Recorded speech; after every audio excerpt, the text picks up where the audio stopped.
هل لديك أي تفويض شعبي أو رسمي لإطلاق هذه الجمعية للصداقة الإسرائيلية السودانية، أم أنها من عندياتك يا ترى؟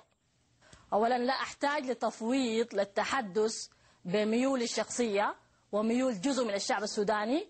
كل جمعيات الصداقة اللي بتنشأ بين الشعب السوداني أو اللي أصلا نشأت، مثل جمعية الصداقة السودانية الهندية، السودانية السويدية، جمعيات كثيرة ما كانت تحتاج تفويض شعبي. إيش معنى أو لماذا أحتاج تفويضا لإنشاء صداقة مع جزء من الإسرائيلي اللي مؤمن بالصداقة؟ طيب سيدة تراجي، هل توافقين على أن المقارنة التي أجريتيها بين مثلا جمعية يعني صداقة سودانية هندية وغيرها لا تتناسب، هذا ما يقوله البعض، مع المقارنة مع إسرائيل في ضوء الصراع العربي الإسرائيلي مثلا؟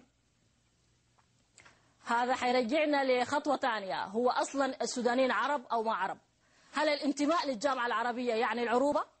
أنا أعتقد مع كل هذه السنين منذ انضمامنا لجامعة الدول العربية ومنذ حصولنا على الاستقلال فشلنا في الإحساس، أو فشل الإخوة العرب في تحسيسنا بأنه نحن إخوة عرب. طيب. دائما ظل التنميط للشعب السوداني. طيب هل استمزجت يعني الرأي العام السوداني قبل أن تطلقي هذه الجمعية أو هذه الفكرة حتى تكوني على هذه الدرجة من التأكد كما تتكلمين؟